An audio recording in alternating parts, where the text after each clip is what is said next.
உங்களுக்கு எத்தனை தடவை சொல்லிருக்கீங்க வராதீங்க வராதீங்கன்னு? உங்களுக்கு அறிவே கிடையாதா? இல்ல விஜயா, உன்னை பார்த்து என்ன பார்க்கணும்னா வீட்ல வந்து பார்க்க வேண்டியது தானே. எதுக்கு இங்கெல்லாம் வந்து என் மானத்தை வாங்குறீங்க? ஃபீஸ் பணத்தை வீட்டுல வச்சு கொடுக்க முடியுமா? கம்ப்யூட்டர் கிளாஸுக்கு பணம் கட்டணுமே, அதான் கொடுத்துட்டு போலான்னு வந்தேன்.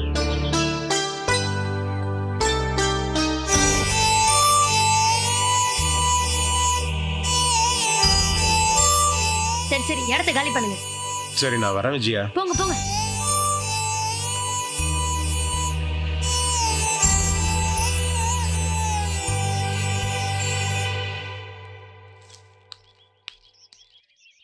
யார் விஜய் அது? அது எங்க சொந்தக்காரரு.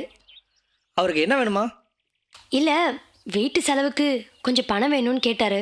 ஓஹோ, அதான் கொடுத்து விட்டேன். பொதுவா இந்த பணக்காரங்களுடைய சொந்தக்காரவங்க ஏழையா இருந்துட்டாலே அந்த கஷ்டம் இந்த கஷ்டம் சொல்லி பணத்தை வாங்கிட்டு போய் ஊதாரித்தனமா செலவு பண்ணிடுவாங்க. நாம தான் ஜாக்கிரதையா இருக்கணும். அவர் அப்படிப்பட்டவர் இல்ல விஷால், ரொம்ப நல்லவர். எனக்கு நல்லா தெரியும். அப்படியா? அதனாலதான் கொடுத்தேன். சரி போலாமா? வா போலாம்.